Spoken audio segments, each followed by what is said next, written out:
LCEA Bargaining, October 10, 2019, begin at 4:04. Welcome everybody. We'll pass around our usual light agenda. Welcome to our visitors also.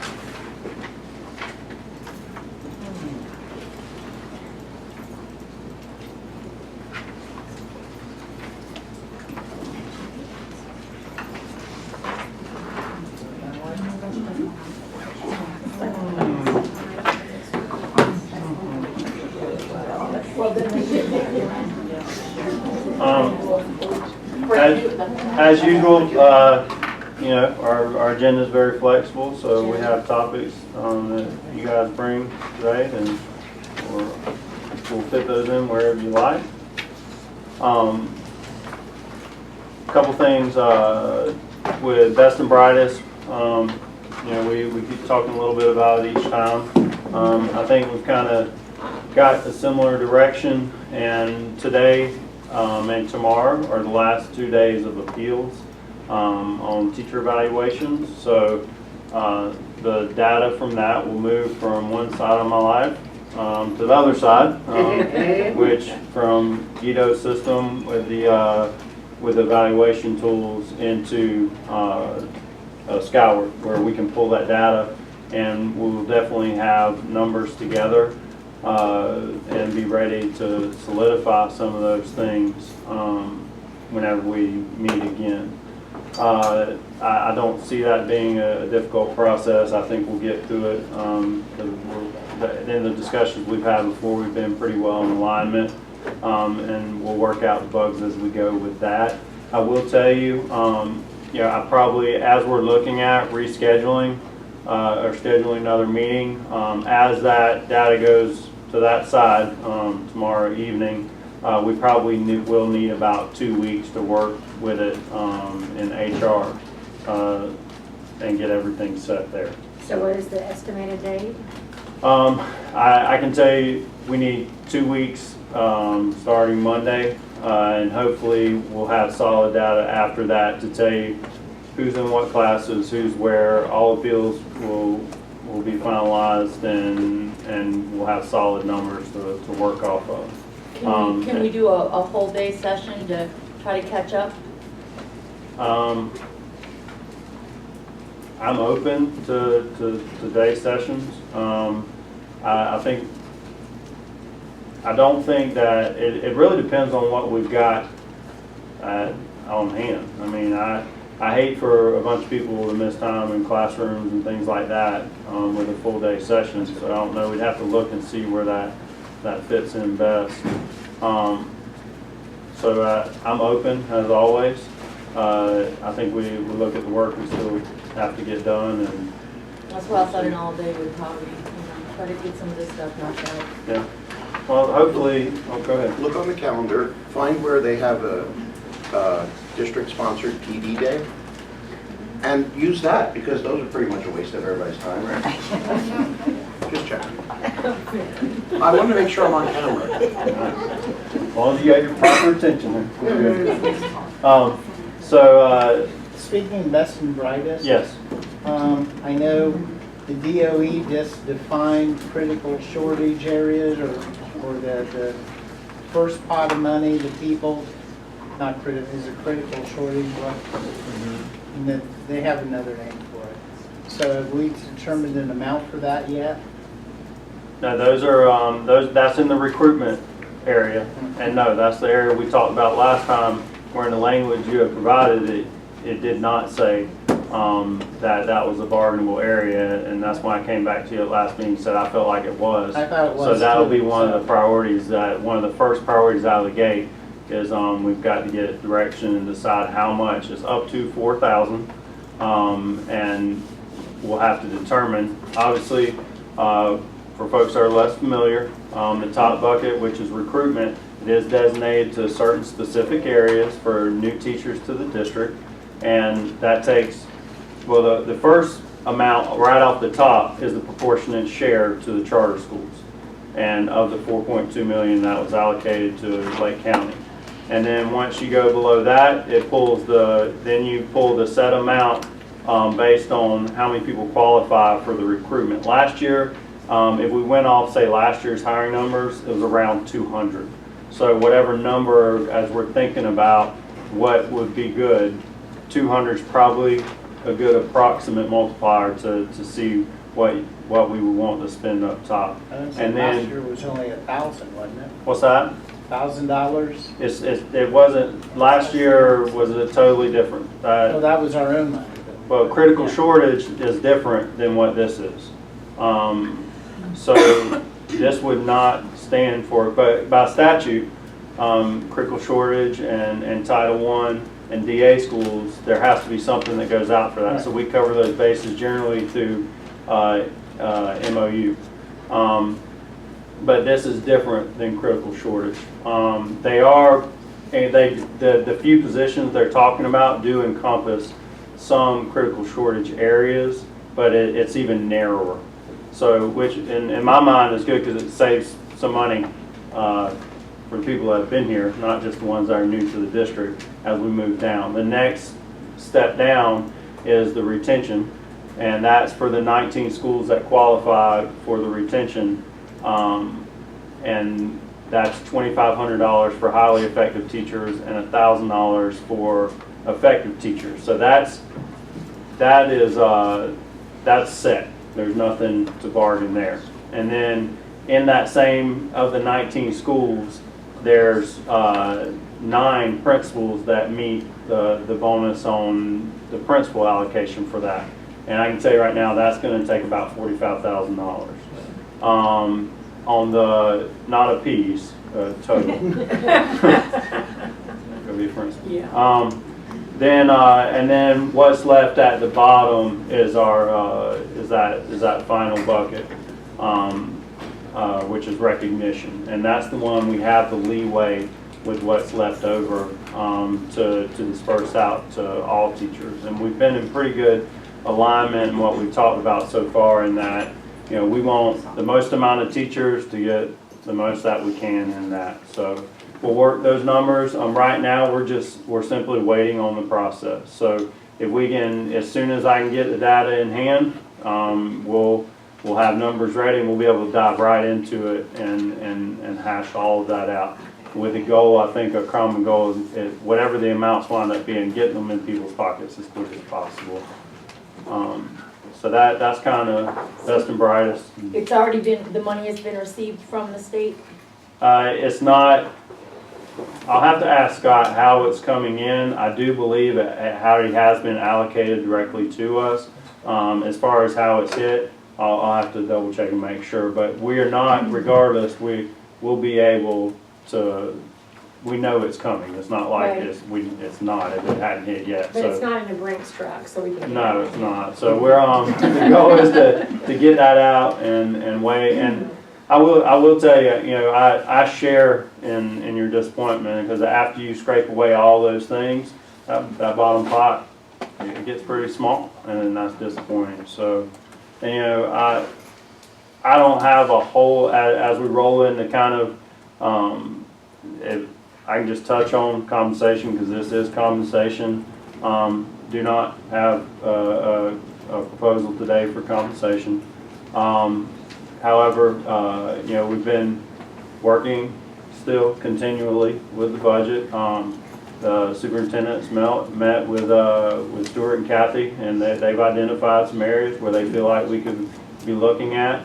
And I just want to let everybody know, Monday, and I'm not sure of the time of the workshop, but they'll be having a workshop where they're going to go through each one of those areas that 4:30 that you guys have identified and looking to see, is that something that's possible? So we wanted to get it on as soon as possible. It was not originally scheduled as a workshop item, but we feel like we need to continue to push on it I have a question. and work on it. With Yes, the ma'am. best and brightest, do those people who receive that compensation come back in again and get? I think that's something we still need to talk about, because if they're receiving under the recognition of, or the the recognition, I think, that 2,500 and 1,000, Yes. should those people then be eligible for the other lumps that is left? I think that's decisions that are gonna have to be hashed out. Okay. And I think, you know, neither option sounds real good when you think of it right off the top of your head. So I think it's a matter of looking at it, but that's definitely something that needs to be considered. Well, and it also needs to be considered, because even though those 19 schools qualified, not everyone fits the definition of a teacher that had an impact on those. So there are people even within those schools that are not receiving any funds from that distribution. Right. That is correct, because Your coaches, your Right, your TAs, your CRTs, all of CRTs, deans would not receive. on the retention bucket, they pulled the old school best and brightest language of classroom teacher, how it's defined in statute. But then when you get down to the bottom, they change it to instructional personnel, so that it opens the door for us. But after we've shoveled out all these other buckets, so we'll work through it, and unfortunately, I'm not sure there is a good answer, but we'll do the best we can with it, with what we've got to work through. So we'll continue from a compensation standpoint to pull on the budget and look at areas, and when you guys bring things forward, we want to address them with full transparency, and if there's possibilities to do things, like we said, the little buckets do add up, so. And I passed around a proposal for compensation, very similar to what we gave last year. Mhm. So that way we know that we're going to try to shoot for $4 million. We know $3 million of that was BSA, base student allocation increases. So I'm just pushing out a proposal. Okay, and then I'll take the proposal with me, and we'll take a look at it. And I think in the presentations that Mr. Ward's done, I mean, you see where some of the increase in the BSA is absorbed, and some of it is, a lot of it is restricted funds that have to go, that guide where those dollars have to go. BSA is So, not restricted. but what some of the, Yeah, FEFP money. but what was all FEFP. But the BSA is bargainable and not restricted. I understand that, but it's also, there's students that, has to serve additional students also. So, but we'll look at it. I mean, I definitely get it. Trust me, I would love nothing more to come in and say, man, I want to do what we did last year. That would be a victory for everyone. I was going to say, but- additional students funded through the recalcs that come about. Here's where the recalcs are what's scary. Obviously, everybody's counting their kids, this week, right? Yeah. So so everybody understands there's a certain amount that they allot for education in the state of Florida. And when he says recalcs, basically, if we get more students into the state of Florida, which we do every year, they don't add money to that. They just give everybody a little less. And if you have more students, that little less adds up for more money for your district. So, with some of the interesting things that have happened, with the Bahamas and stuff like that, those influx of students down in the southern part of the state, it's going to be interesting. There'll be some recalc there. And when we've had, I mean, you guys know we're growing like crazy in this state, and it all seems, that's the biggest worry. When you have districts, we're not alone in this, when you have districts that are so close, carrying low fund balances, or financial condition ratios, that they're sitting on pins and needles waiting for that recalc. And because you can potentially lose money and then you have to adjust for that. So where I'd love to say I'm optimistic, maybe we'll get more money out of the recalc, really I'm scared to death that we're gonna lose money. So we'll see how all that pans out. Typically, we've gotten more money from the recounts. Well, we're still going to think about focusing on, we could always do like what other counties have done and focus on the veteran teachers since they haven't had compensation for so long. And we've been focusing on the beginnings for so long. So that seems to be what, the proposals are that are out there from the governor and everyone else. And that gets all the veteran teachers upset every time they see things like that because they're like, jeepers, what am I going to do now? Because it's teachers just don't stay and the veterans are the ones carrying them. so we just hope that we can be like some of the counties and just say, hey, let's focus on that this time, and then next time we'll go back to another need area. I think there's a lot of angst and anticipation from all educators waiting to see what we're going to be subject to by the legislators. And so, you're right. It does appear, and I think that's where all those questions are, the difficult questions are coming after the grand presentations and of ideas. Is, okay, well, you're saying this, but what does this really mean? And I think we're going to have to a certain extent, see what it truly means. I'm hoping that, okay, they put this grand idea out, maybe it's like, well, what about this group you're leaving out? Because you have also committed to them along the way to office that you want to look out for all teachers. So, hopefully they'll make some adjustments and take suggestions from superintendents and the actual educators that are working every day with teachers and have their best interest in mind.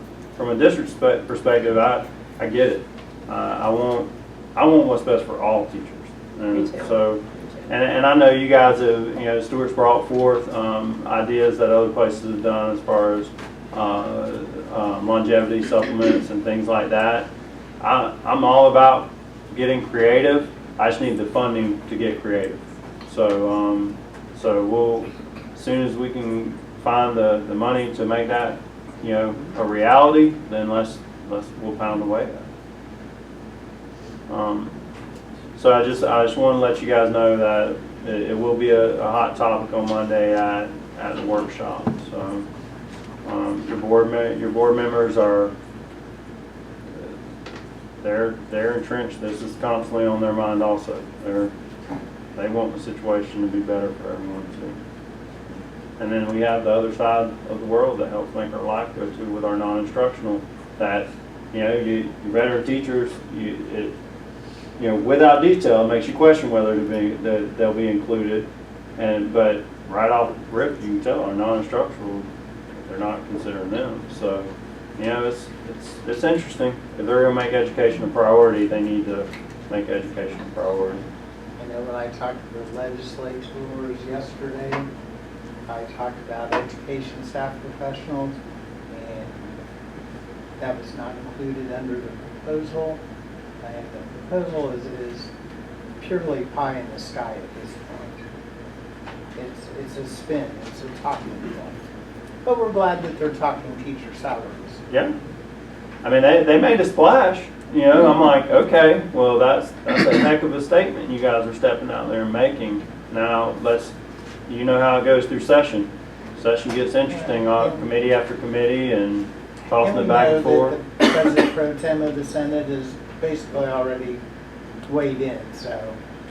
Well, I think for the first time, you're going to see, I think there's people from both sides of the aisle that are coming to light that we have a true problem of not making education an emphasis. Yeah, and for the first time, you're going to see people that wear the same colors disagreeing on how education should be treated, which is great. I mean, that hopefully that'll bring it out. It's a bipartisan issue. Man, absolutely.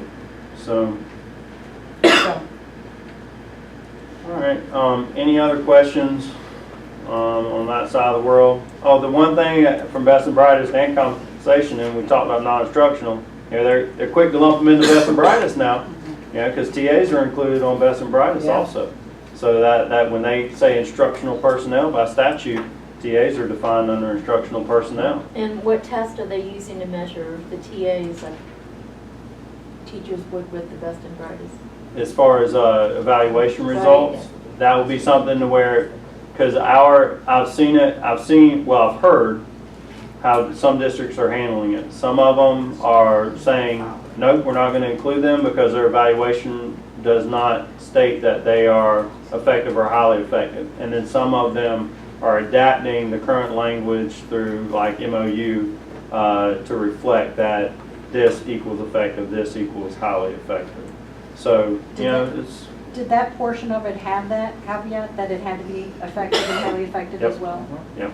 That's one of the few caveats on that bottom bucket. Okay. That's one of the few caveats that are out there. So it's but it's interesting, you know, they want to include them there, but it's, so we'll see. So we want to talk about the amount for the retention bonus or the recruitment bonus right now, or? I mean, we can. I mean, because that will give me general idea on the, so I can bring forth some preliminary calculations. You know, I'm always cautious not to balk at the intent of what they put towards us. So but I'd like to see the most money flow down to the bottom bucket to get to the most teachers. So I hate to say, all right, a penny for, you know, recruitment, because I have a feeling that can come back and bite us later through just not respecting the intent there. You know, my first initial thought was 4,000 is way too much, and my mind drifted towards maybe 1,000. But you know, to be honest with you, I'd like to hear what you guys think. I don't think you can do it till you take care of your own teachers first. Because they've taken away our $6,000 for loyalty, all of the different things that have happened. So I just don't see how you can do that. Of those 19 schools, do we have a figure of how much that's going to take out of that bucket? And do we know what's left? I know you estimated the principals. Do we know all of those other categories? I do not. I'm really cautious until I have the data in Skyward to quote direct numbers. I'm pretty confident on the recruitment that it'll be, I would say, if I had to guesstimate, I would count maybe for 250. And I think that's high. It would probably be closer to the 200 number like it was last year in those critical areas. I apologize. And so I think that's the number that has to be determined first. But that's just not just the 19 schools. That's, you know, that's all of them. But on the 19, you're probably, I could see that bottom bucket after proportionate share. I could see that it reducing to around, trying to reflect back, because the early estimates I felt like just were not accurate. I thought it's probably going to drift down to maybe 1.2 in that bottom bucket. If you went 1,000 for the recruitment, it dwindles down to 1.2. And then when you divide that across all effective and highly effective, you wind up with probably about $700 a person if you treat it effective and highly effective equally. So I think some of the big decisions to make will be how much is that recruitment amount, and then at the bottom, do we treat effective just like highly effective, because we can do that, and then what other areas and freedoms we have to move around in those. I'm kind of cautious just throwing numbers around haphazardly until I've got that data. But I do think we can, you know, I mean, so I hear you saying you don't think we should until, so does that mean, what does that mean as far as a number? Do you guys have a number or range in mind? If I'm running a projection, what are some acceptable numbers you think? I'd want to see the numbers that run at 1,500 to 2,000. At the bottom? No, for them. Okay, 1,500 and 2,000 for the recruitment. Yeah. Okay. I'd like to see what those numbers look Okay. like. All right.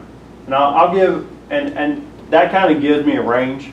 So I'll go a little lower than that, and I can go a little higher than that, and we'll see if we can project some models. So at least we say, okay, with this number that qualifies, this is the amount that we can trickle down. So we'll put some projections together.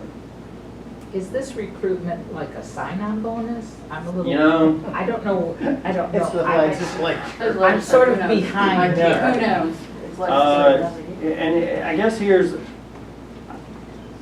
I kind of speculate what their intent was, but do I think that that's driving a whole bunch of new teachers to any districts or making a tremendous impact? No, no. I do not think that's why we've been able to survive the shortage, because it's been such a mystery anyway, and they waited so late. I mean, heck, it was past, hiring time before we even got details on it. So that's not driving anybody anywhere. It's a critical shortage area incentive. Okay, so it's only for critical search. Well, it's even narrower than the critical shortage. Content area expert is what the Yeah. requirement is. And that was defined today.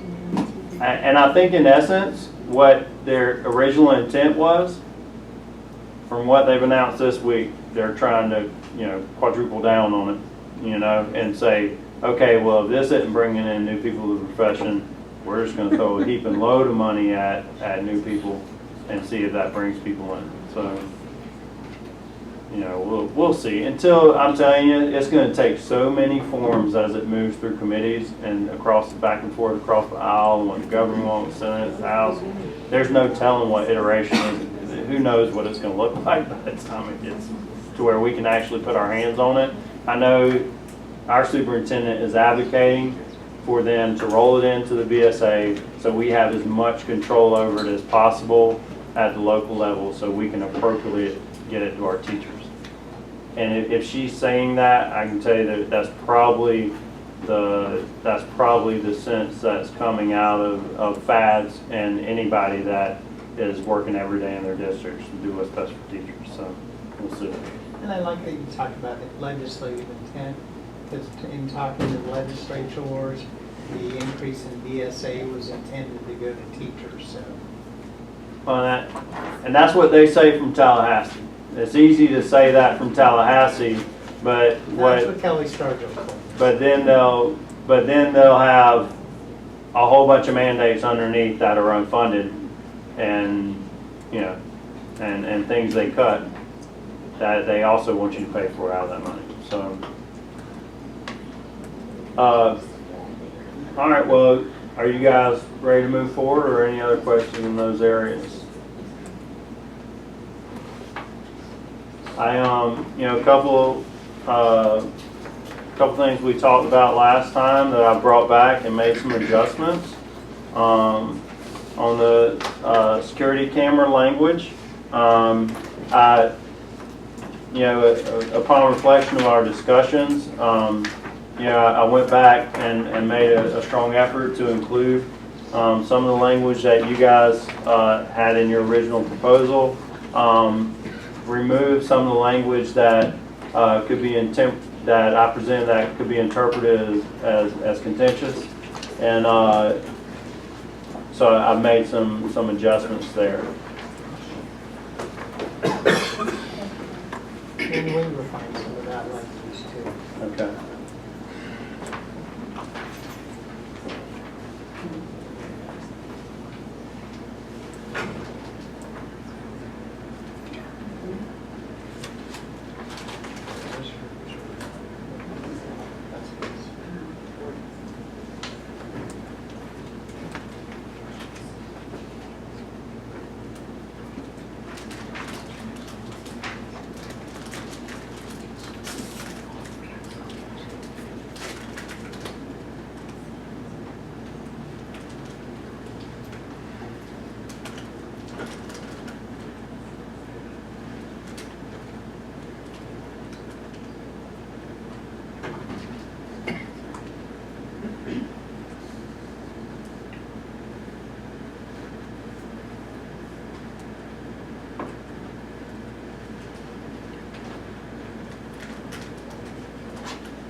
So essentially on what,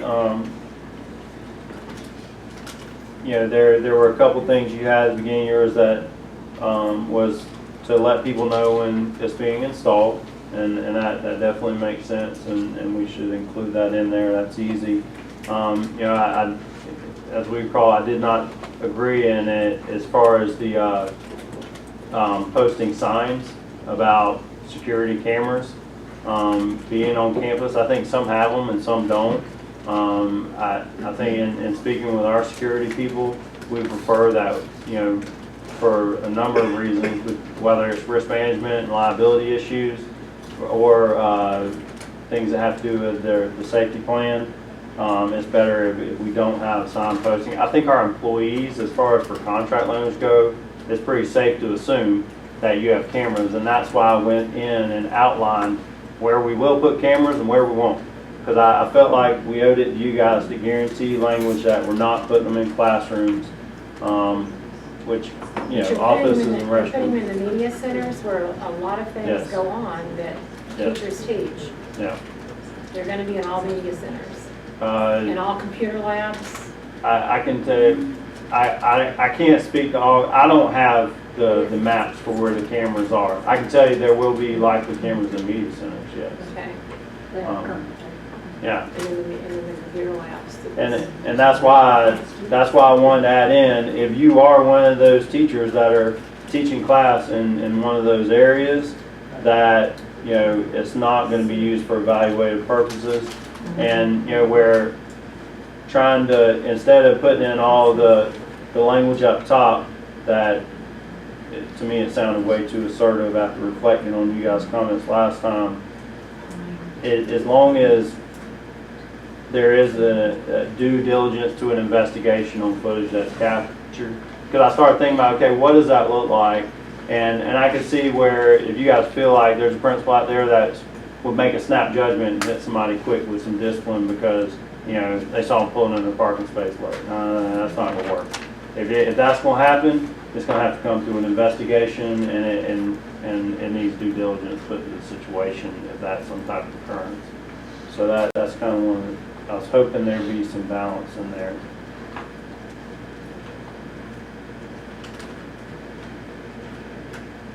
Did you guys bring some stuff on this? It's basically the same again. Yeah. Just go ahead and If you would, please. The same, it's like 5 pages.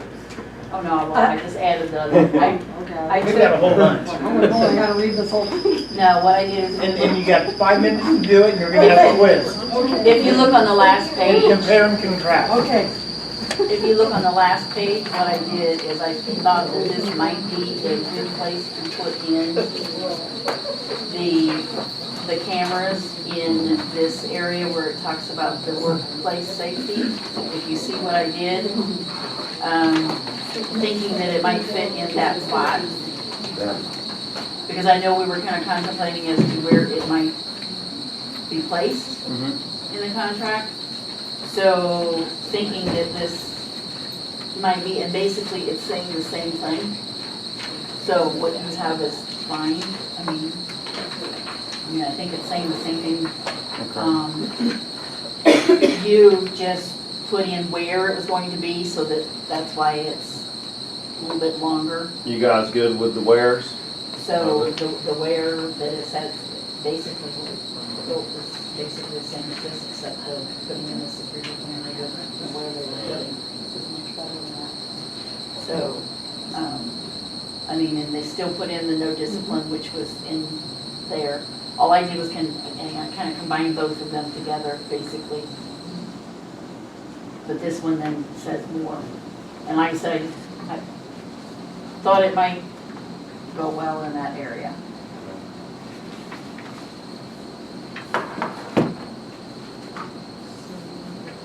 I think you did a nice job of capturing the concerns. Better? Yes. Very much, very much. Much Yeah, better. nice job. See, I'll listen. It's well, it's well. Yes. I'll reflect that in your evaluation.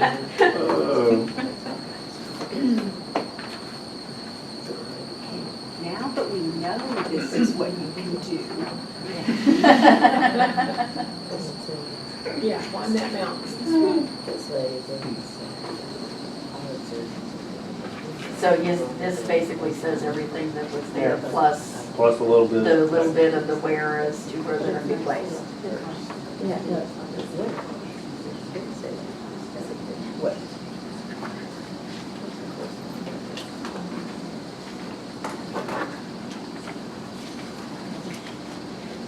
I like it in teaching conditions. I think, to be honest with you, I feel like it's important. Making section 35. Make it a new section instead of being, Yeah. I gotcha. Oh, I got you. I mean, I knew we were trying to kind of go back and forth as to where it was going to, Yeah. where it might fit. But it seems like a good idea until you go looking for it, right? I'm like, where was that? Oh, I know, believe me, I know. Yeah, 'cause I feel like I would be happy if it had its own section. Is that home That's okay. section? Yeah. So then don't worry about 34, then what this becomes then would be 35, is what this would become.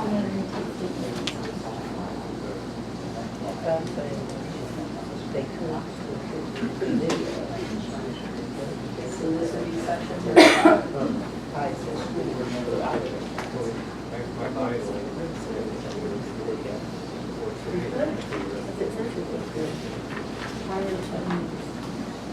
But it should be, they can let's to their attention first. Then do an investigation, because if you have. The way this is written, say you have something out here.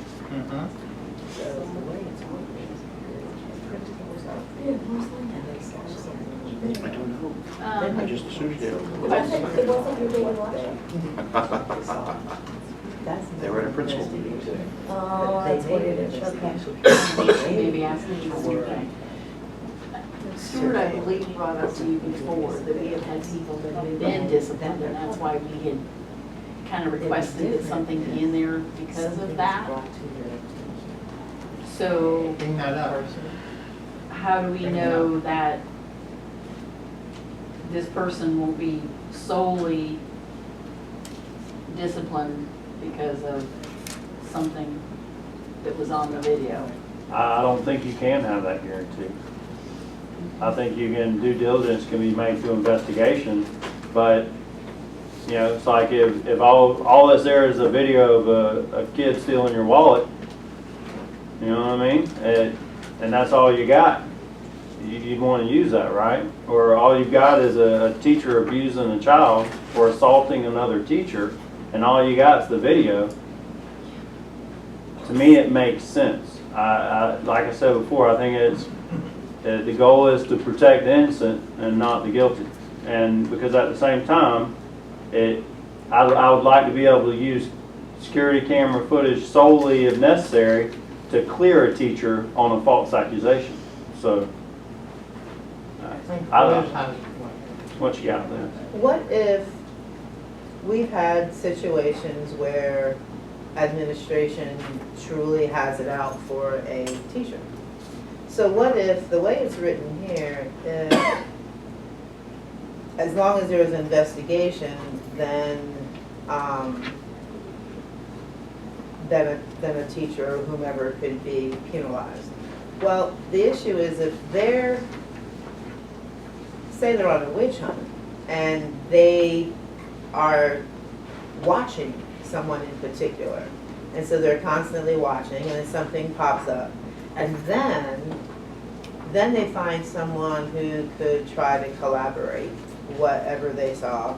That's different than if something transpired, say, in the gym, and a student makes a complaint, and then they go look at the video, versus someone intentionally looking at video footage to try to find something, and then they find someone or some, a student or a teacher to collaborate and then do an investigation. I mean, I think at the core of any hypothetical is, did they do something? Maybe, but If they didn't do anything, then there's no worry there. And if they did do something, you know, I definitely, I understand your concern, but I'm not exactly sure how you work around that. I mean, if somebody's doing something they're not supposed to be doing, I don't want any, first of all, I got a big problem if I got administrators sitting around watching cameras all day, because they're not doing what they're supposed to be doing anyway. but I In believe, lieu of what she said, if they're surfing, if they are trying to get someone and they are surfing, the cameras, and the person's late, maybe they were late for duty 5 minutes, they were late again on another day, and then they're saying you're always late for duty, and that's happened too many times, and that is not right. I would say they need to contact their building rep, and we need to get to the bottom of why wasn't that addressed from the beginning, and what are you doing trying to do, and I got you with this teacher. Okay. And I'll be in full support of that. And I guess who will say, All right. but what if I'm not That's here and just- what that's Jack the gets hit by a bus tomorrow? So, That's the because piece. I know, I think you guys know you're going to get fair treatment when it elevates, but I want to make sure that I can't, I don't think we can create a safeguard totally on that, but I'd like to know though if that's going on, and I you just guys think have that there made is me aware of sometimes the that there is situation. an inequity with, and I'm not sure that it's necessarily done purposely, but there is an inequity with sometimes with,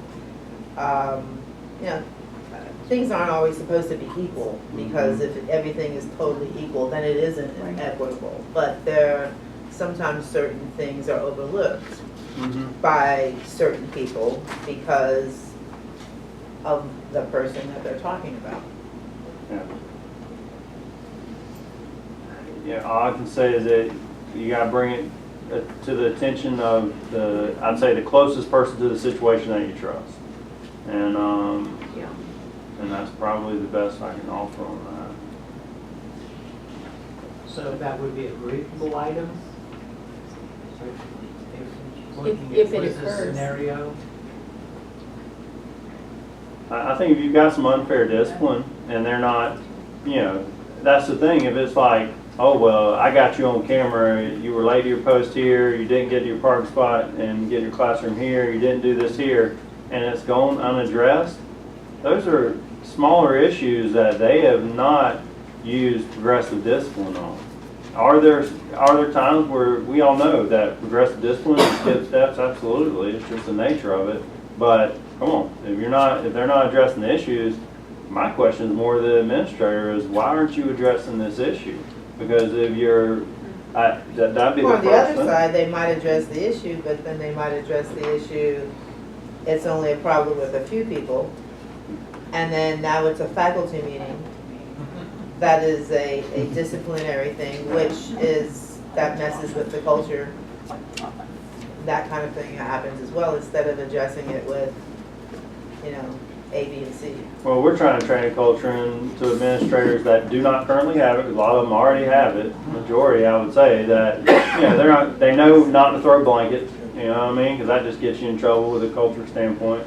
Just handle your small issues head on before your molehill does become a mountain. And because to me, it's a teachable moment if you're addressing it correctly. So.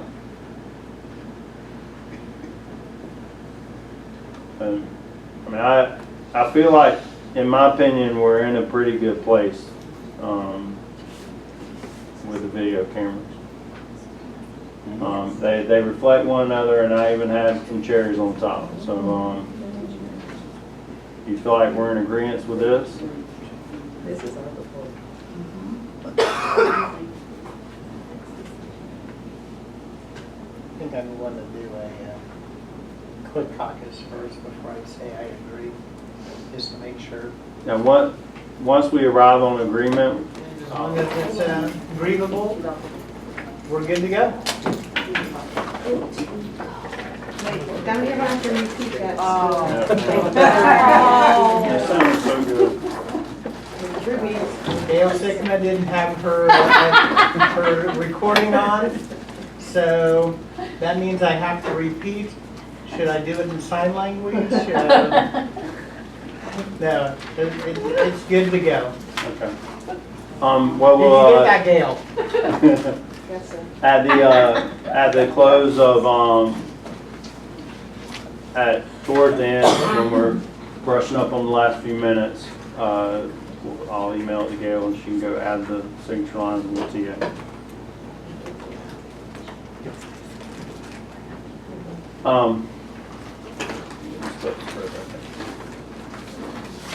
So the reopener that I came, I see y'all had some language also, where you touched on some of this, and we'll probably wind up, I didn't read it yet, but Oh, yeah, will probably be similar.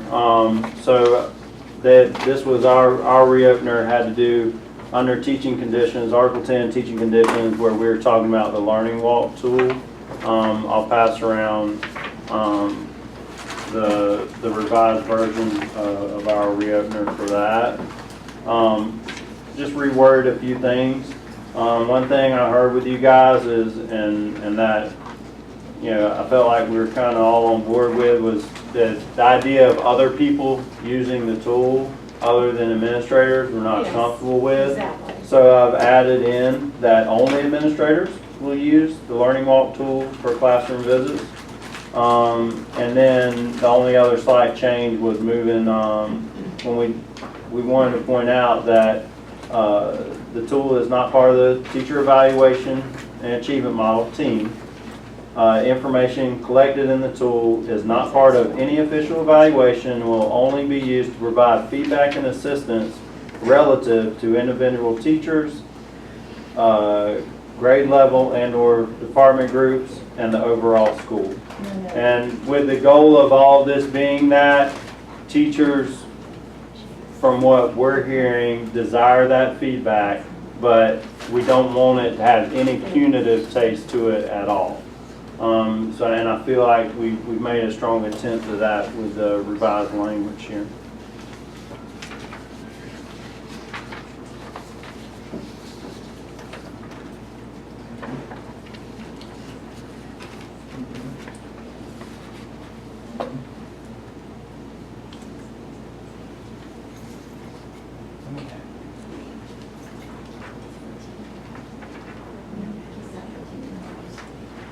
No, I'm always a little skeptic when some teachers require it.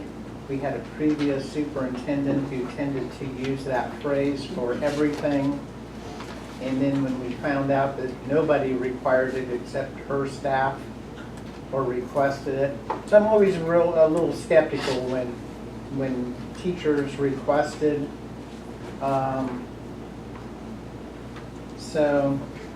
So I think, now what type of feedback? Written, email? Because email then becomes public record. Is it on Google? What type of feedback and how is it going to be kept and maintained? I think it's just with any communication that whether it's oral feedback, whether it's email, whether it's on a napkin. I mean, I don't know. To me, it's just reflective feedback on, you know, what they're seeing on Learning Walk tool. I don't.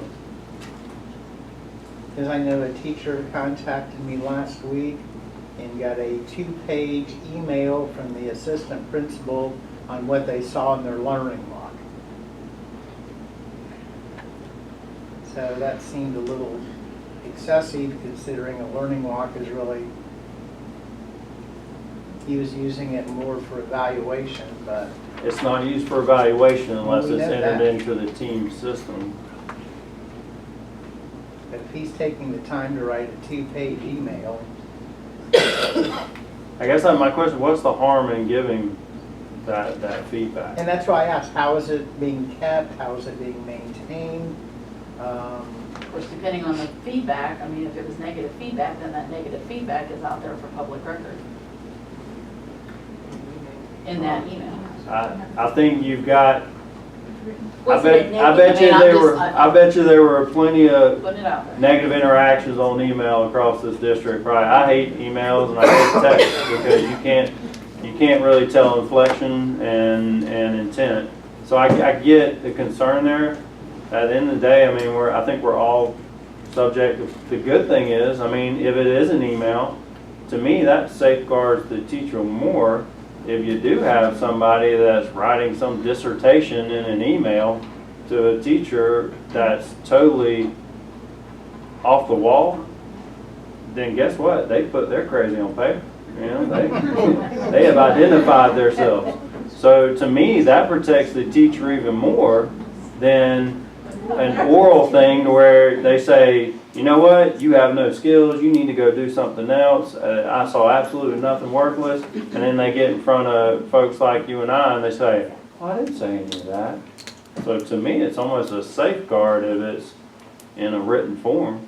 Before we go down the road of, email, all that other stuff, Chad, what I hear is that you're also, and I read it here, as far as it not being part of the official evaluation, something like that. How about the following wording to nullify that? Is not part of any official evaluation and will only be used to provide informal feedback and assistance relative to the individual teacher's grade level and/or department groups and the overall school. This is now in the wrong place, I realize that, if requested by the teacher. So the phrase, some teachers ask for it, we put in here. So if a teacher would like, hey, what did you think? I guess here's this is where it gets tricky because I feel like all of a sudden you use the word informal, and now all of a sudden you've used common language with the team evaluation system, and then it does create confusion. So that's why when I'm trying to craft this stuff, I'm like, all right, we're all evaluating people in this room, but I think we have to, the intent, look, this is just, for learning and improvement and helping each other out, and so I don't know. I hear you. It's hard. That's not a bad idea. That's not a bad idea. What you got? Question. Since we are getting confused with the different tools and names and everything, would it be possible, could we just call this the observations, but where it talks about then the learning walk tool, just call it the learning tool? Because the walkthroughs, some teachers are getting confused, and the walkthroughs and administrators with Because you are walkthrough graded on and the the walk. walkthroughs. The walkthrough you're graded on, the learning walk tool you're not Not. supposed to be. So supposedly the tool is only used for the trends and things, so it's a tool that the administrators use to see what they see. I'll be honest with you, it almost seems a little bit, that's Just wondering. essentially that's rebranding the work that of another department. So I'd have to get feedback on that. And I think what people have come to know is the learning walk tool. That gets into how the resources have been developed on the IT side of the world. It gets into how it's been branded through Dr. Weisskopf. I guess I'm not currently in the classroom, so I don't know how confused people really are about what's the difference. Well, I just learned I get observed on the learning walks. I didn't know that. And again, The walkthroughs are I say it again wrong, different. the walkthrough. That's what I'm saying, that's what people, and that's No, what I they am do. too. I'm So showing you you. have a learning walk tool, then you have walkthroughs, and you have your formals, which are informals and formals. So a lot of people are confused I because think we're clearly saying the tool is not part of the teacher evaluation So and let's just achievement call it model. tool. And then why do we need the tool? If the administrators and the vice principals are doing what they're supposed to, then why does the county have to come down and do learning walks? Well, I'm just, and I'm not doing this to be ugly, but isn't it kind of redundant? Well, I've had that argument with Emily, not that I I don't, and we talked about that, right, and Emily's position, and I don't argue with her on this, is, you know, we're all responsible in the end for the kids' education and the numbers, and that you guys are teaching the standards, so we have the right to impact that, and therefore they have the right to see that. They do. Well, might have the right to see it, but we're already graded and it impacts us Well, again, I'm not talking, anyway. she's not talking about Yeah. grading us, she's not. She's just, you just said, you know, why do we, Right. and I'm saying this is why they do it. They, you know, in its fairest form, they being curriculum, or whatever we call them this week, want to be sure that the administration is making sure that their teachers are teaching the standards.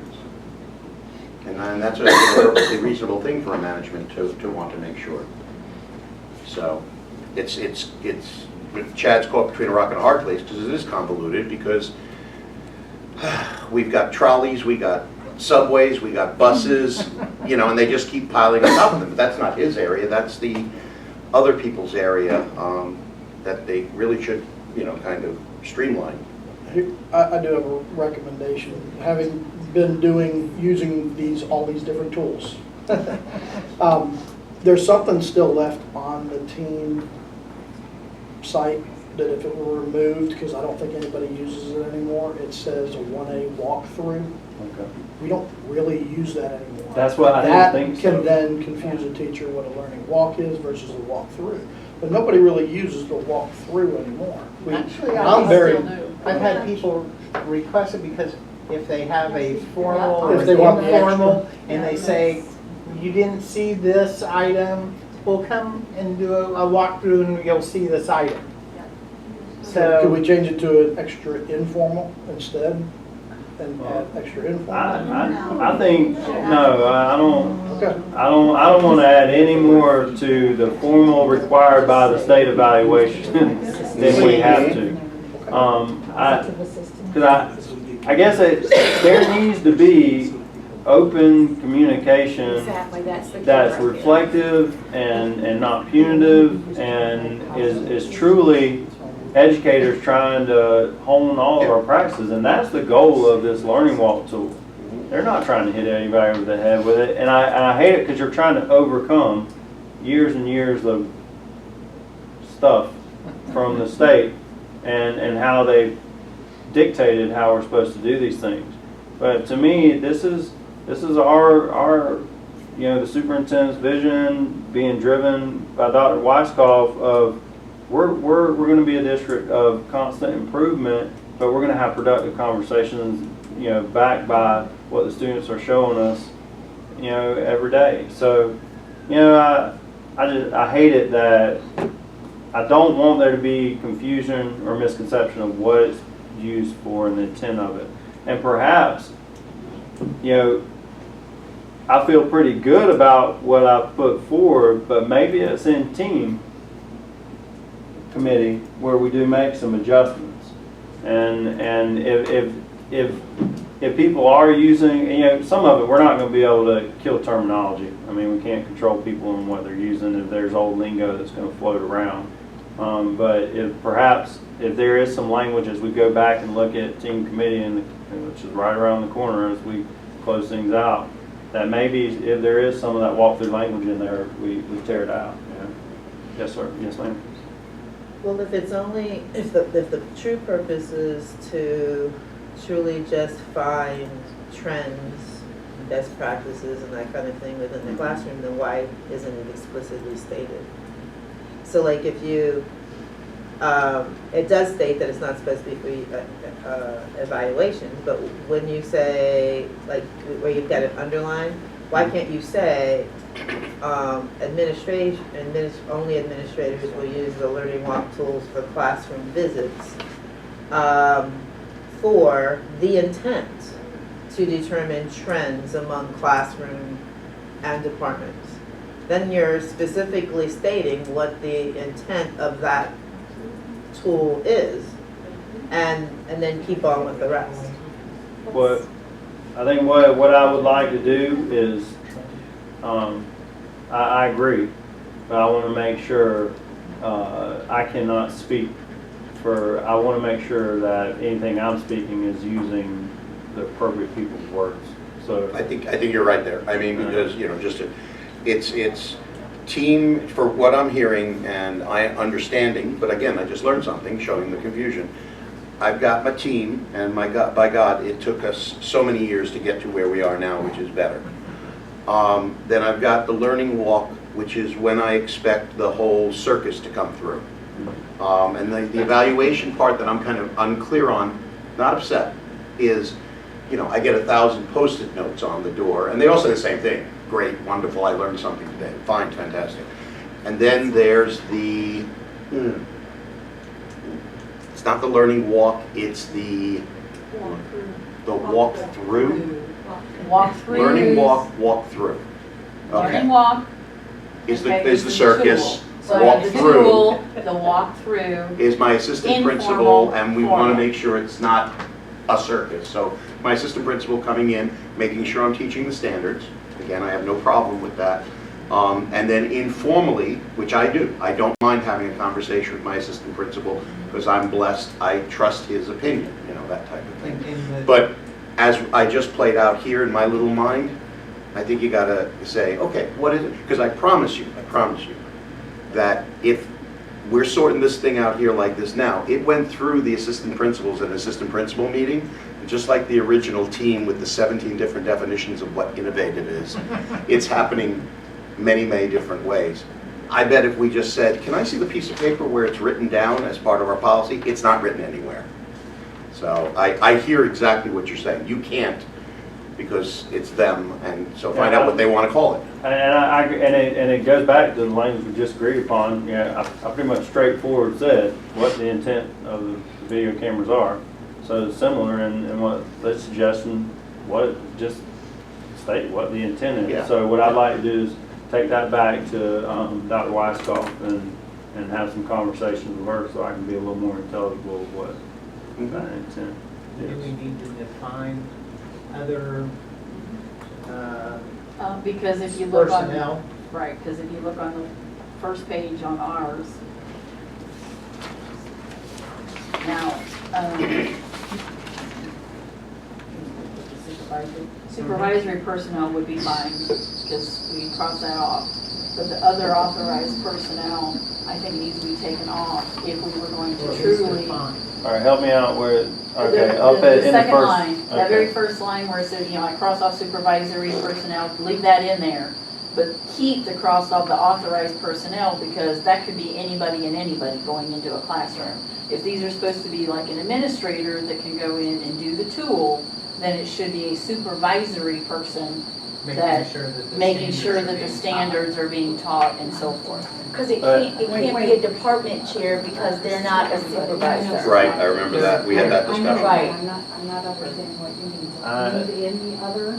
So it would be the same as what you have up here, except in yours, you would just take out the other authorized personnel. Everything else would stay the same. Right. In the second line, you would just take out other authorized personnel.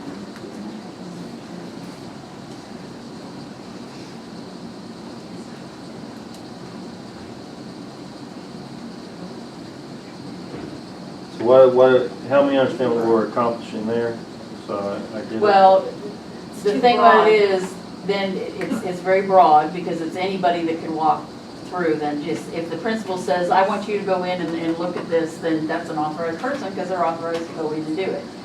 So if you take that off, then it means it's district, school, administrative, supervisory people. Other words, the people that can actually go in and do a formal or an informal or something Right, like it that. So can't- basically, It's- so you're saying like prevent like a Because- CRT from being able to go Yes. and absorb? Yes, Or- or. No, no. CRT, No. but that would be a requested No. thing anyway. because No, it'd be what in we're a saying, because specific- if you look down below, we are saying, if they're saying that the tool can only be used by supervisory people, the tool. Yeah. Now, if a CRT, literacy coach, whatever, they should be in the classrooms. They That's should be their job. helping the teacher. They Right. shouldn't necessarily be in there looking at that tool and looking whether this is done and this is done and this is done. They're in there to help the teacher With the specific. with something specific, or with the students and so forth. So they're not like marking something, so teachers are seeing like they're marking things and they're doing X, Y, Z. They're there to help the teacher and to help the students. Just like the English, if you're an English department chair, you can't tell them to go in and evaluate an English teacher because they're a department chair and that's not part of they're not supervisory. Correct. And we still see Okay. that there are some teachers that are looking and they're, whether they're thinking it, not, but they are telling us that, well, we see so-and-so come in the classroom and they always have this tool and they're always doing this. And we don't see them come in for anything else. They don't give them any feedback at all. So again, it's what we hear, that if this is supposed to truly be a tool to Then show let's trends, Just take out that language. it should be supervisory people that are coming in and looking at those, then they can come back and tell them anything, I mean, emails, whatever, that they end up doing. I think we've got two different topics crammed into one big chunk here.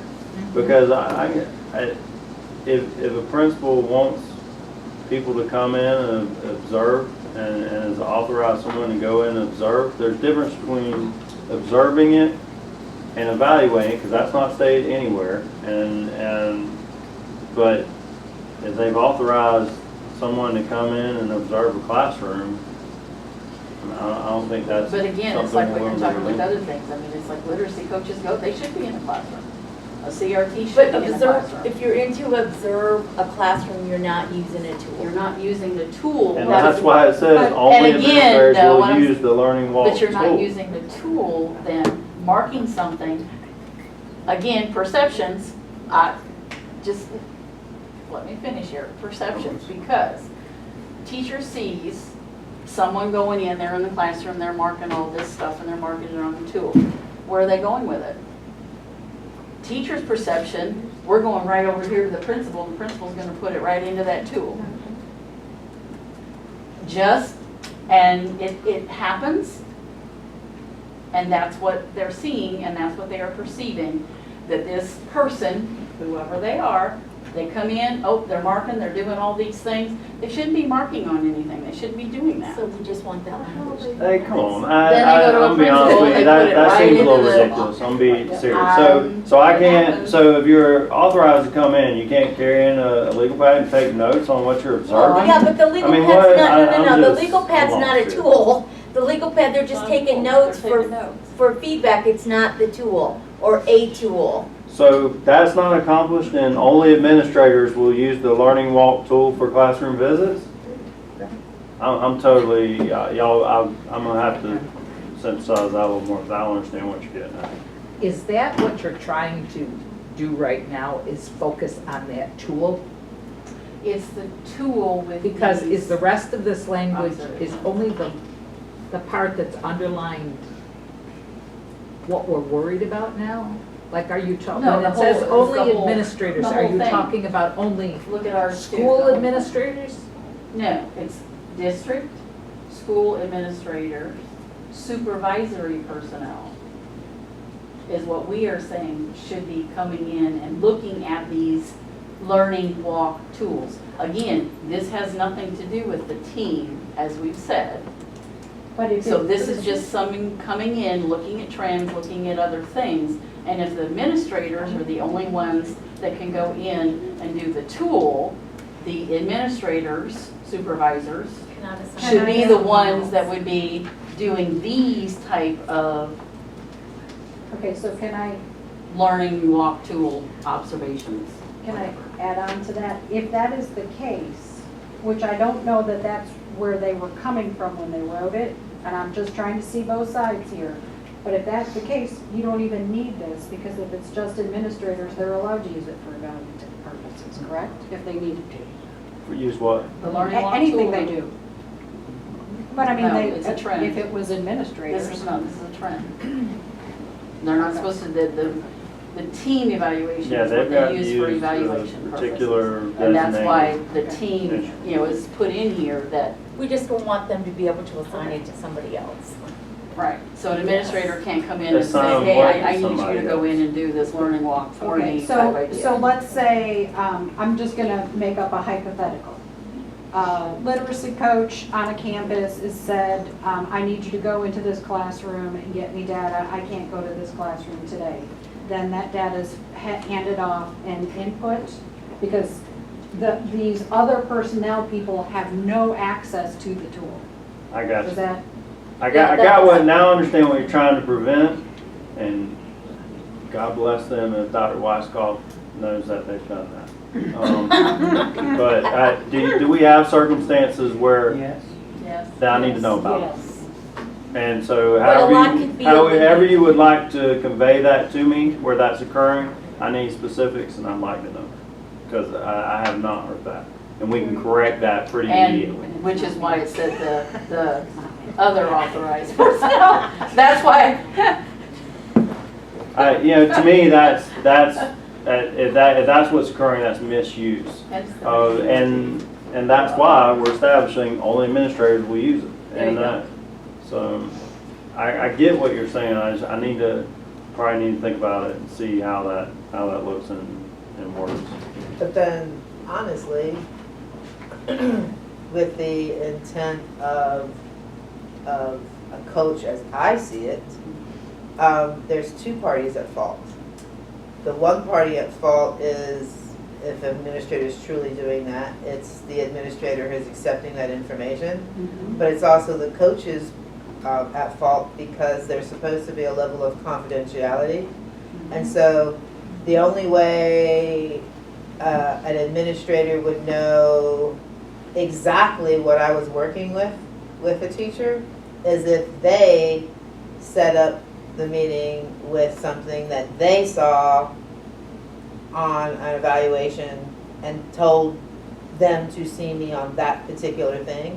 Other than that, they just know that I'm working with them. And I might give a broad statement that we're working on discipline or something, but they might not know everything that I would be doing, because if I'm asking a teacher to accept me in her or his room to help an area that needs to be worked on, the reality is I have their Achilles heel, and I can't just arbitrarily share that with an administrator because I'm no longer credible to them. So then there's two parties at fault if that were to be going on. I guess I agree. I guess I need a little better understanding of the scope of, is this truly an issue, or are we operating in a hypothetical, or, because I'm not sure we can close all the holes if that's the case. But I mean, that's the thing.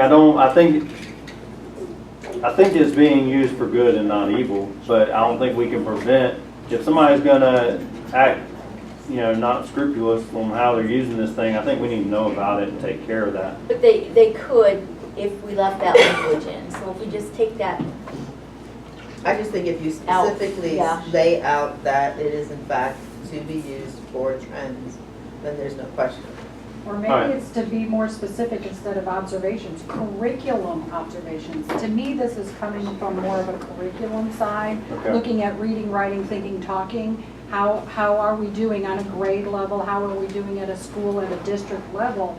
So maybe the focus needs to shift to be that way. Okay. For to grow our curriculum and Best practices. best practices. Yeah, that's a good point. Instead of an observational piece, which is more personal to me, but we're looking at it from how are we doing as a district? Okay. All right.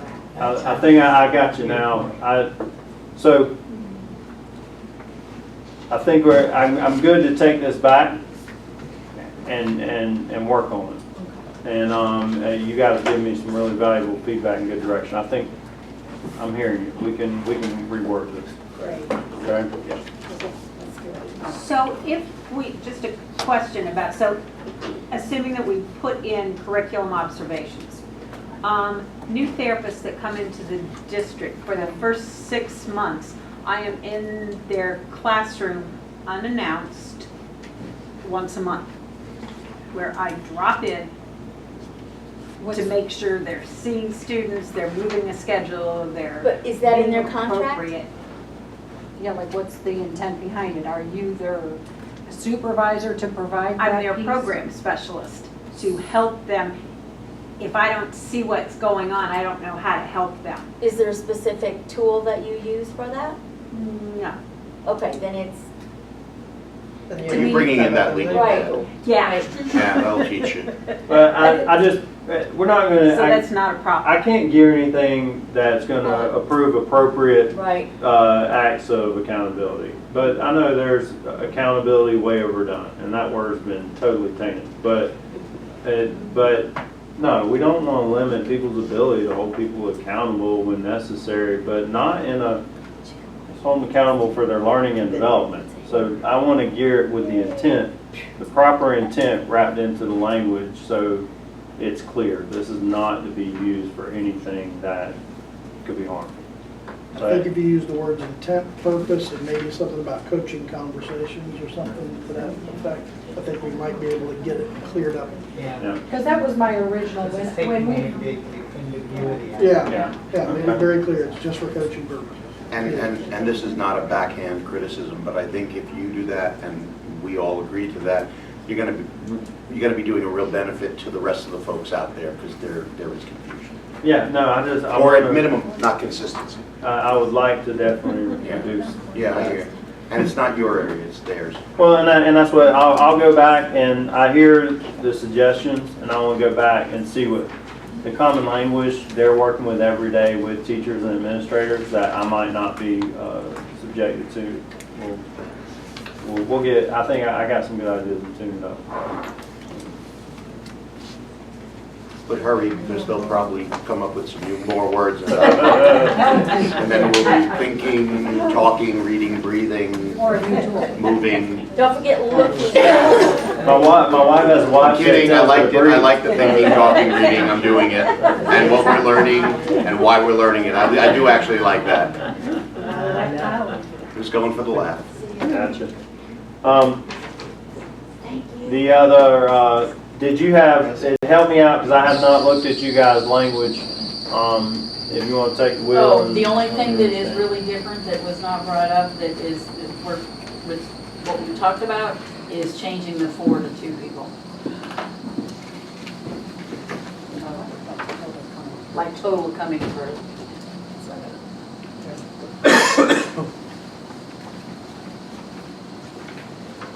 That's the only other thing. Everything else is basically what we've already said, what we've done, and I need to, I'm gonna have to get feedback on that, because I don't know, I figured you would. yeah, I gotta run over all circumstances that are using out there.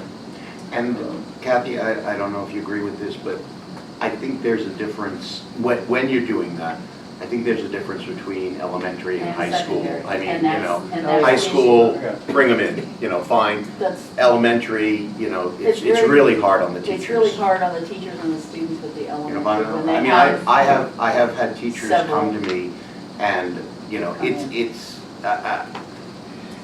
classroom management and control can be tenuous. I mean, they work very hard to engage and get them, and then all of a sudden, it's that distraction, and they're Comes at the lost. door. And quite honestly, the distraction has a mission, and it's not detrimental necessarily, but then recapturing that. And again, this is just my understanding. I taught elementary, but I'm getting feedback. In high school, it's a different thing. Come on in, engage my students, and you're talking to young adults, and it makes perfect sense. Right. And you're the elementary school teacher. Am I making this up? And the I think it's- self-contained behavior classroom Yeah, with yeah. 9 Oh, students in that's- it. And you've got. And you suddenly have, Yeah, I mean, I It's think very there's, adult. I think that, and I don't want to say they're not sensitive to that. I'm just saying if you're defining or writing, it's one of those areas where we really would be beneficial to. I think what I go back to though is the frequency of how often that's happening. It does happen. And that's what I need feedback on, how often is that happening? I mean, are we talking about when, they visit a school once every 2 years with the learning walk meetings?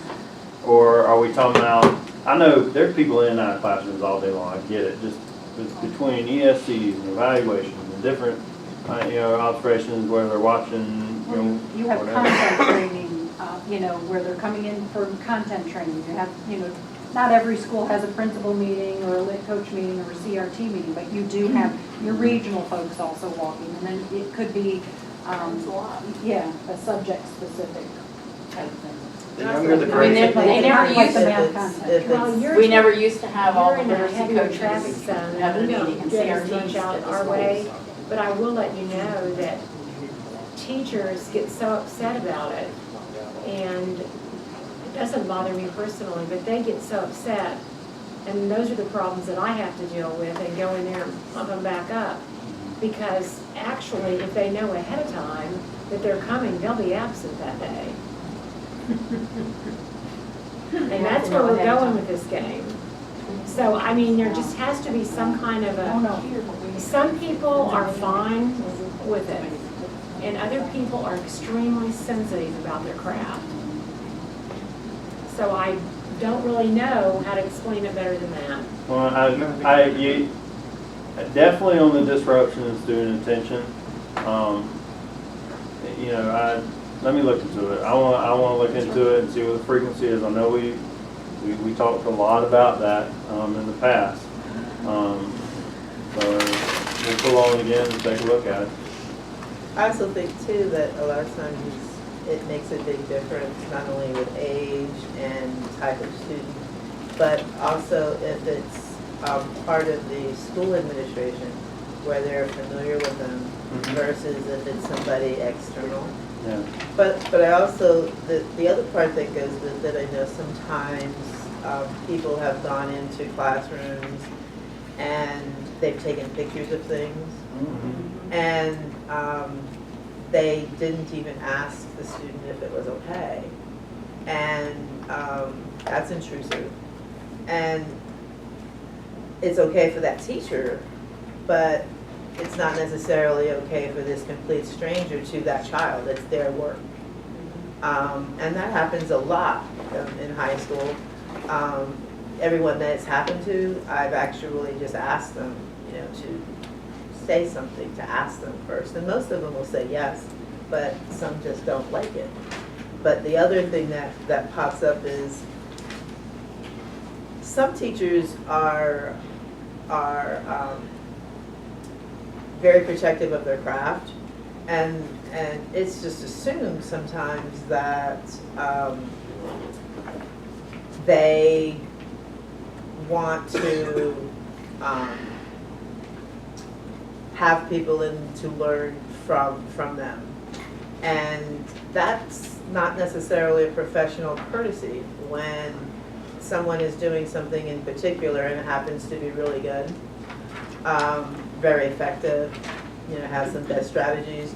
There should be some professional courtesies where, hey, I'm going to be bringing some people in because I want them to see some of the things that you're doing, and kind of ask their permission instead of being intrusive and just arbitrarily going in there with that intent.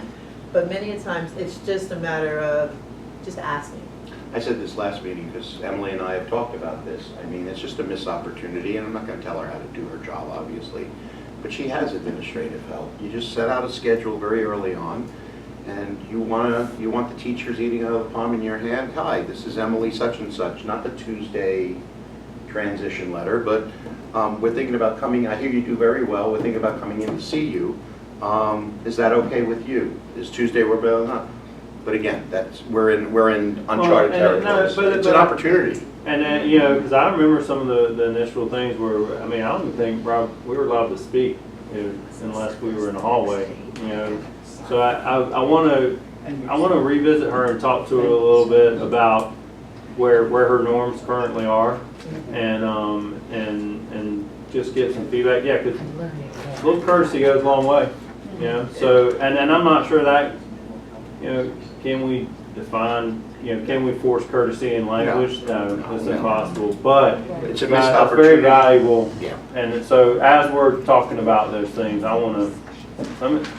She's a valuable mind in that too. So Because quite honestly, you know, those kinds of things go a long way with teachers to know that they're their professional craft is valued, but it's not being. Changes the whole dialogue. It changes, it's no longer an observation, it's a, I hear you're great and I want to come see it for myself. But again, I just want to be clear, had that conversation politely, and I don't know what's on her plate, and I don't know if her administration people could support that. And But if, and if you look at the language, it actually says after conferring with the teacher. But it says conferring, but we have many administrators that just say, hey, we're gonna be in your room on such and such. That's not really conferring with the teacher. That's just telling them, hey, we're gonna be in your room on such and such day. And it Yeah. seems like a lot of times it's some of those same rooms all the time that they go into. Well, sometimes Also. that's the fault of the region too, because they want to focus on the EOC, you know, that type of thing. And it's like, hey, you know, we've got other stuff going on But it too. would I got an be AP nice. test coming in, you know. I mean, if they would at least ask, or just like you're saying, the same thing. I mean, it's like, hey, we heard you're doing such and such. Can you come in? Again, we're not the area, we're not that department, so. I got you, but I can take that, I can definitely take that back. We're getting close here. And I know I've got mental health liaisons listed here. I really want, and that's probably gonna be a long conversation. Because you don't have enough time. But, so, you know, I don't know if we have time to discuss that today or not. I can tell you there are a few things there are a few topics, so you guys can think about, you know, what I took back. I've come back with a few less barriers. And, you know, there were some questions that came up last time, and I wanted to, you know, there were some things like why were they established at as professional managerial? Right. Okay, the bringing those positions in, they were defined and deemed to be absolutely necessary in the district, but the workforce, in order to fill those positions, it had to be some broader requirements in order to do that. And we wind up with half of the employees are from outside, you know, the therapeutic workforce that's out there, and half of them have come from some type of instructional workforce background. So it's far from 100% of employees that were in an instructional world. And we wouldn't have been able to staff all of those. So that's restricting the qualifications on that, because I don't feel like we can service the needs of our students and meet the intent of what these people are supposed to be serving by only using people that have guidance counselor or teacher certificate. So what certifications or license do these people have? And I've got I believe I have the job description pulled up. Okay. One of it's a little vague on the job descriptions because those have to be evaluated. The minimum training experience is a bachelor's degree in counseling, mental health, or related field minimum, master's degree preferred. Minimum of 3 years related experience, 3 years experience in education, preferred, not mandatory, or equivalent combination of education, training, and experience. So that we left it broad, so we can have these folks and be able to staff what we feel like is a high priority need in the district for the kids. When we were looking at the placement on the salary schedule, the numbers that you guys had was based on if there's a vacancy in that was the average salary for a vacant position. That's what was budgeted. Is what was budgeted. So obviously, if that's the average salary, you got some below and you got some above. And you know, we set it at, if you look at our professional managerial scale, you know, what we did not want to do, obviously, is go willy-nilly. But we determined that, okay, in similar workloads and it's similar as you can be, looking across all the hodgepodge of positions that are in professional managerial. That's how we balance it out and place. I think it's on 4, right? Yes. So it's on 4. I think we were trying to find some balance there because we did not want to be excessive, because we didn't feel like that was fair, even though these were referendum dollars, and that's where it's coming from. But at the same time, we need to be competitive, because if we are having people leaving the private world to come join the district and work with us, it had to be competitive, and so that's kind of where we arrived for those salaries. And yeah, I can tell you if the people that came from the instructional side, there were some increases there from what they were making, and they have entered a different world at that point, right? So I think there was incentive to fill the positions also. So back to an earlier question, is there any licensing or requirement for any of these positions other than a bachelor's degree? Not according to the job description. Okay. So then why managerial? Well, then my next question is there supervisory? And that was one of the things I wanted to address today. To be honest with you, I think this position is evolving.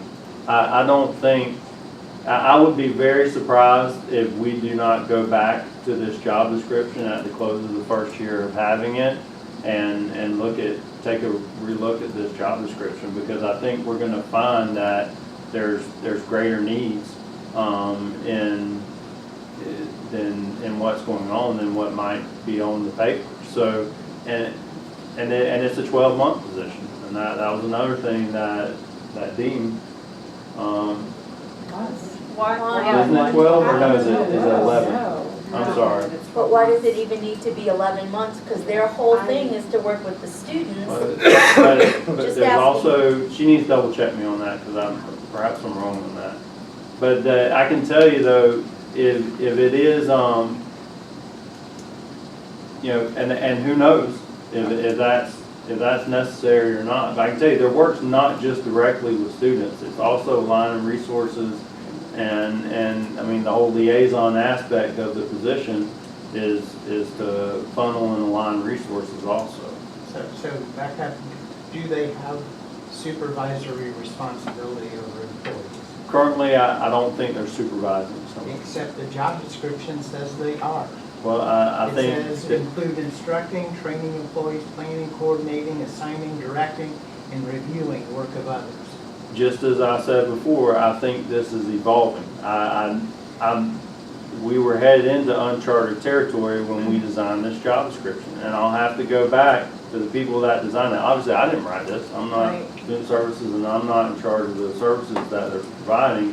So I'll have to go back and get further clarification on that. But I can tell you, I think this is going to continue to evolve as we tackle the issue of mental health with our kids. Well, I can see that happening to help the students with mental health. I just don't understand why it's supervised or managerial. Or professional. Right, Well, I don't understand, the piece that I don't understand is if they're teachers and they're just working with children, They're not. They're not They're not professional. just teachers working with children. That's the whole thing.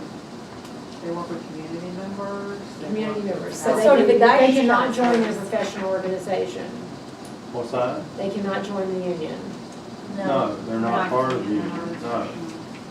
They're under that, and, you know, I don't know, if you get into what's professional and what's managerial, obviously I would say that's probably on more of the professional side, if that's But how it's there's no being license, determined. you just said, there's no licensing or In other requirements. districts, are they, Some are part in of the the bargaining union, unit? some are in the bargaining unit, some are not. I don't think you can say that because I don't much rather they be I don't licensed. think this is created, I don't think there's a whole bunch of these positions laying around in other districts to draw solid comparisons to. This is new.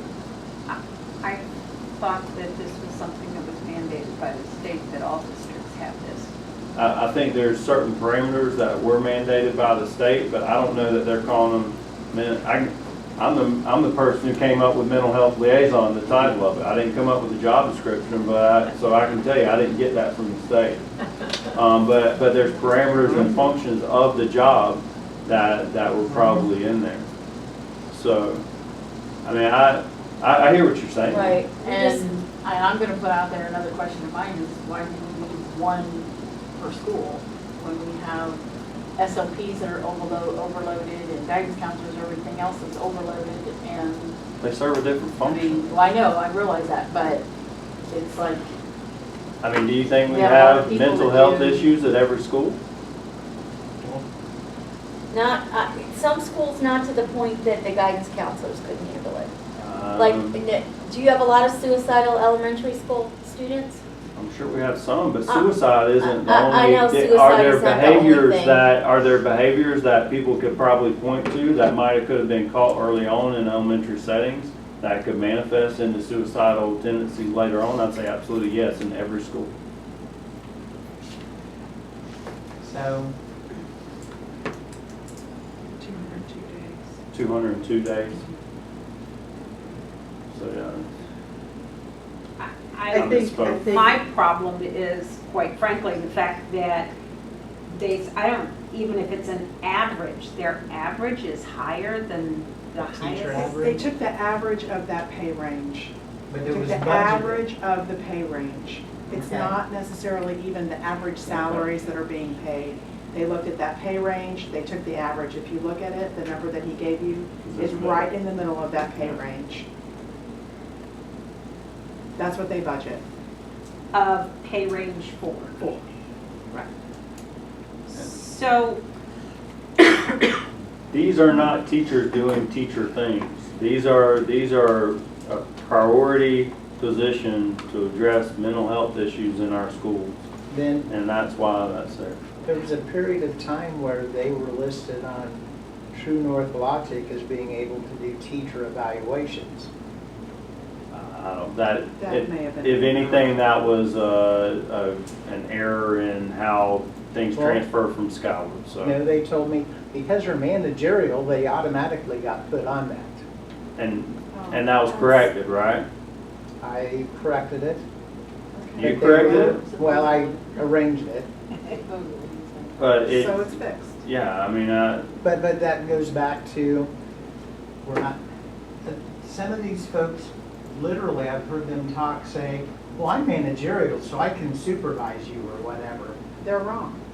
I know that. they're but- mistaken. Well, But their job description says they can.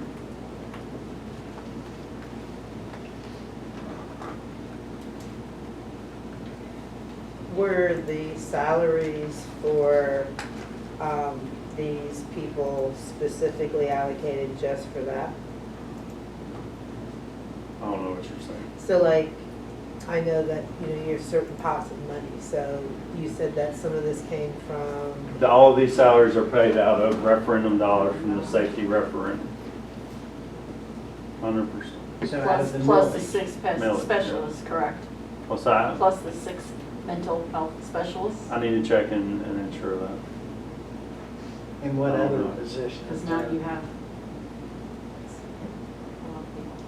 I can get you a list of everybody that's being paid out of, if you need that, out of referendum dollars. I thought we had the mental health specialists before that referendum was Yeah, those were passed. existing. So I don't know what they're being paid out of, the specialists. So that's I'm not been sure. being supplanted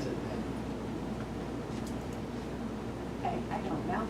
I wouldn't know that from that budget that we received. But the opportunity to ask that question has been given probably close to 20 times now. So you have that opportunity to ask that question. Is that going unanswered when y'all have asked that question? This is the first time we've been able to ask it. Oh, stop. That's ridiculous. We've offered you numerous times. The CFO's been standing right in front of you. You've had numerous times. You've had plenty of And I was opportunities to ask told any that what was question. budgeted is wrong. No. I'm, all right. What's the next? I mean, where are we going with this? Okay. Because I've said what I need to say. Because we're required to, in language, we're required to define the unit mutually unless there's a dispute. And then if a dispute arises, PERC settles it. So the ball is in your court. Because if the intention is to add them to the unit, I disagree, and then there's a dispute.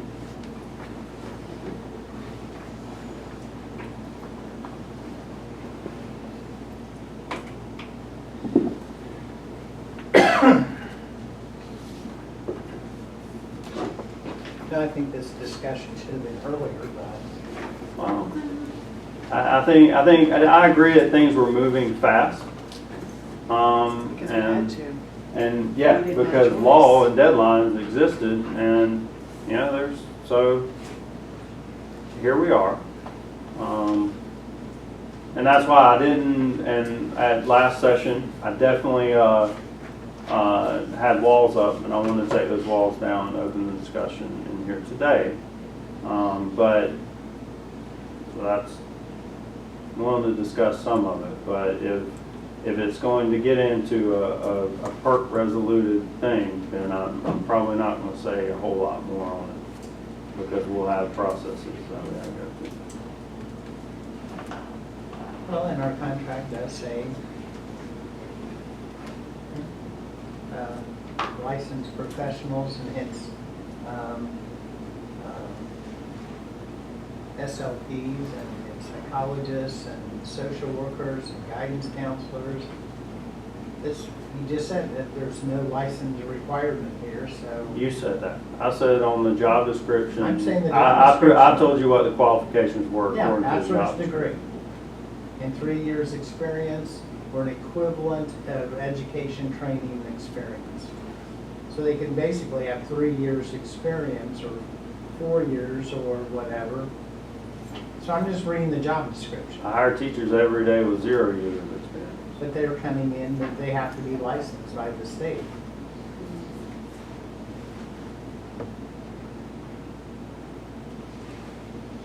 So, Probably not going to see many short order cooks being a mental health liaison. I mean, they're evaluated strongly by student services. We only want the best that we can possibly get to be working for the mental health of our kids. And that's our only intent. So they have to be licensed teachers as well, correct? no, No. No, they do not. there's someone who's worked in a group home for 4 years with a bachelor's degree in I was just Art hoping we therapy. could get them in our bargaining unit, that's all. But that's not gonna happen. Well, and I'm not sure I want it either. The only thing I'm concerned about is that the budgeted pay rate is higher than most of our teachers. Right. And we had to do that to attract quality people. But we don't have That to, is what's a slap to teachers. that's the slap to teachers, exactly. Because we don't have to pay quality rates for teachers. But we pay somebody that doesn't have degrees that much money. No, they do. They no, do they have do a have degree. degrees. That's They do have a your degree. mistake. Or an equivalent in education, training, and experience. So they could have an associate's degree in 5 years working in a group home. No, he It's said tough to have a bachelor's. bachelor's. He said a bachelor's in It mental says health. combination of education, training, and experience. And that would be, from what he is saying, then I'm assuming that everybody that they hired at least had a bachelor's degree. I'll From have what to go he's back and review. Saying. See, that's the But kind of he- stuff that upsets the teachers. But But I'm saying, But the statement here makes note that you don't have to have that bachelor's degree. I would agree with that statement. Is what this is saying. And that's where, again, the perception, teachers are saying, you don't even have a degree and you come in and make this much more. And Well, and when you look at it, just look at a guidance counselor that may have moved into that position. Why is that person so different? Maybe they do have some years of experience, but their qualifications are the same as most of the other guidance counselors in their same exact. But their duties are different. Their duties could be different, but I think. They are different. Well, I think the Absolutely. frustration comes in is why is there needs to be that level of certification.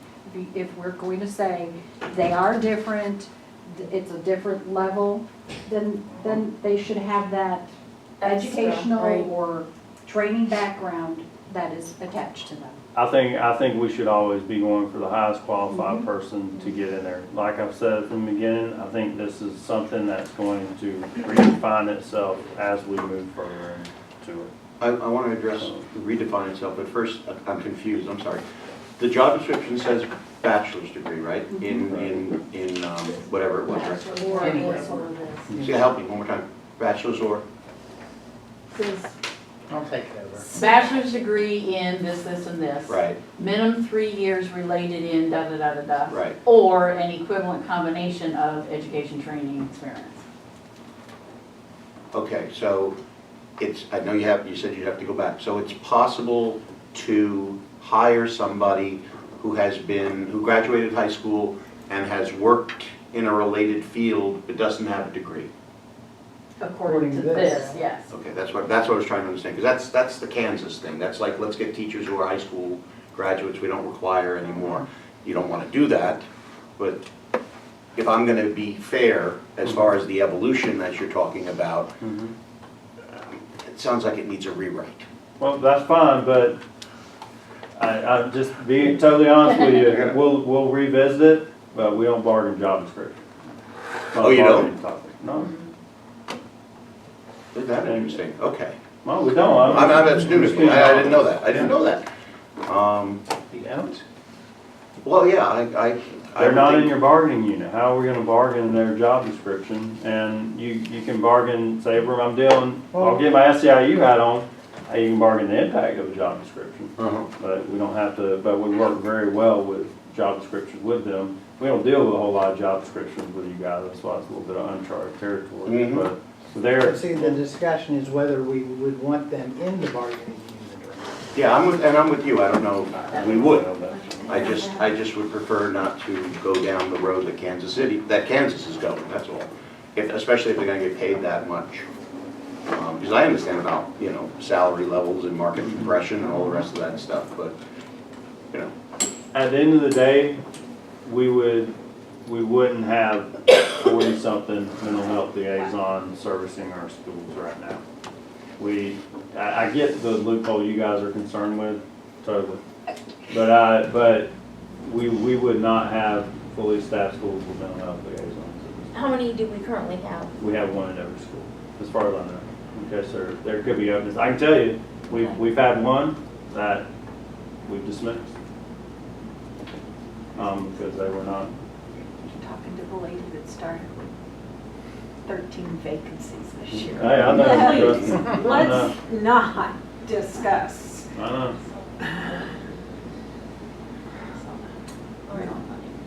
Are we going to set another date? Yes. I have one question under the homework, though. My point last meeting and the workshop that was 2:30, so I couldn't get there. Yes, sir. Was it brought up about are we all in agreement there's a teacher shortage? I'm not seeing that reflected in any of the documentation, and I think it's important that we sides agree on that.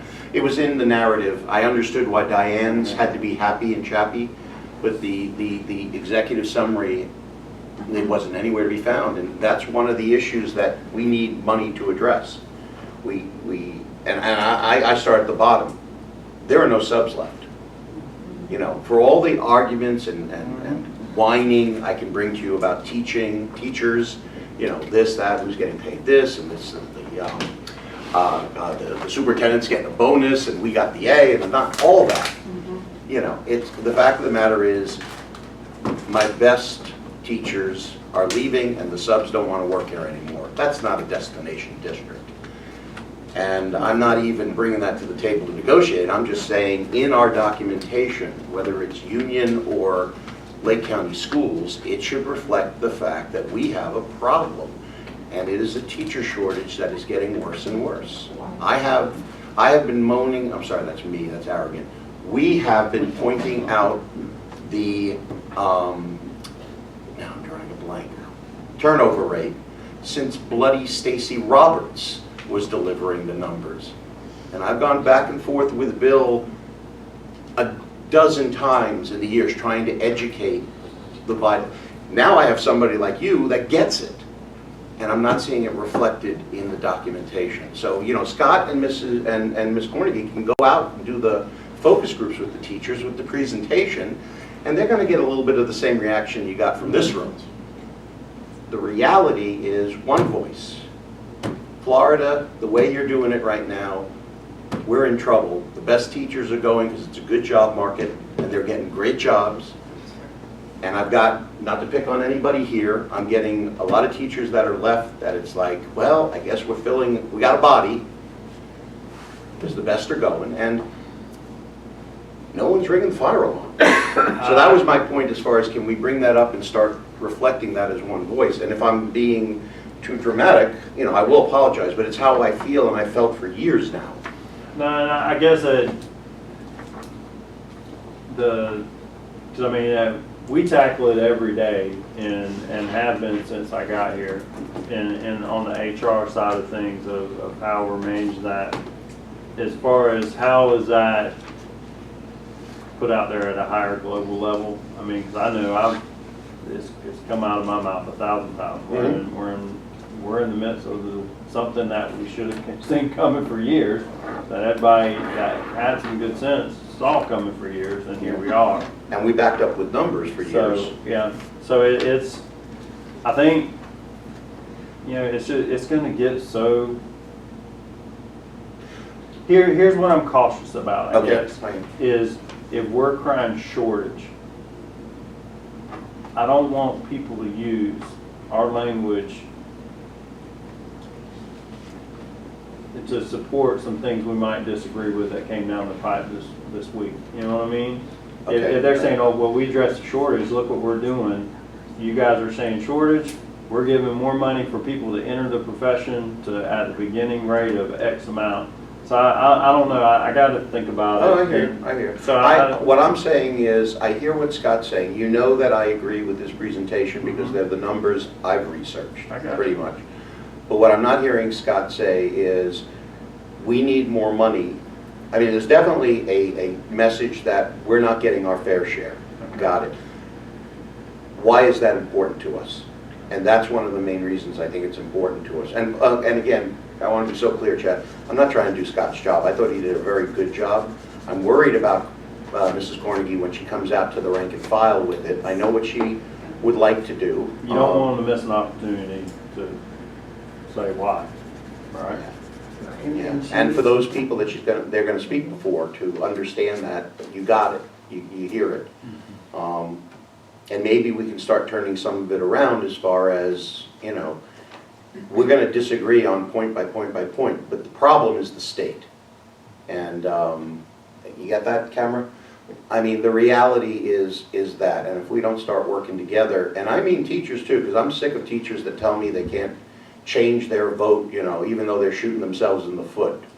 And they refuse to open their mind and try to understand better as to the people. We got a commissioner who's who reflects the National Secretary of Education. We have a head of is it the Senate Education Committee, who doesn't have a college degree. And I'm sorry, Bill and I argued about that, call me a snob. But I'd like somebody in that position that has a degree of broadness of character and degree. It does make a difference. And that's Florida and our area. So I mean, we have to start saying this. And I'm sorry I couldn't make the meeting, but I probably would have been counterproductive in that meeting. And you know, we kind of have shot ourselves in the foot. I mean, the referendum was great for mental health. But the districts who are funded less than us, who went referendum for teacher salaries, are being paid, their teachers are being paid more with a higher retention rate. But we chose to do mental health liaisons. I understand. So, I mean, so part of it was, I mean, yeah, well, that's always been, from my perspective, it's always been the case. It's always a matter of where the priorities lie, and we never do a zero-sum Right. We're gonna, what should the teachers be paid, and then let's build the budget. And I couldn't do that because I'm not an expert in all the requirements that the state requires, because there's gonna be people that I would, or my rank and file would point to, why do we need this? And it ultimately comes down to, because the state says we have to have it. But, you know, and this is something that, you know, on an informal level, we go back and forth on with, you know, the powers that be. I think this is a wonderful discussion. I know. Can Charlie. we please set a God date, and bless then her. you guys can continue forever if you want. No, thank you. I got dogs.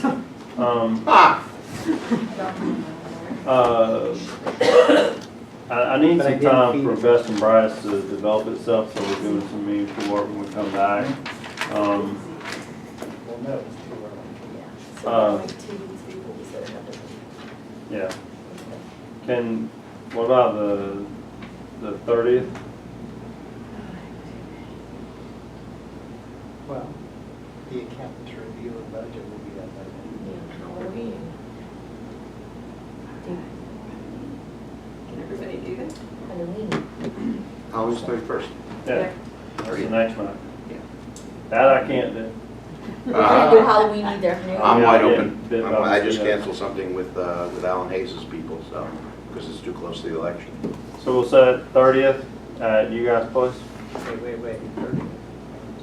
Yep. So what is the? Wednesday, the Let me look at 30th. the right month. When, there's nothing, I got nothing scheduled, so we can do that. I know. Is that October 30th? It's Wednesday. 3:30, because it's Wednesday. LCEA. 30:30. Yep.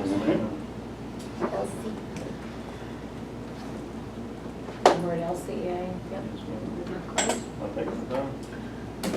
Okay, now, if you guys want to keep, I gotta go. No, pick up no, my kids. husband and keep talking, go I right just don't- ahead. yeah. So. I got kids at a volleyball game that need to go home. All right. I did it both ways. I did it.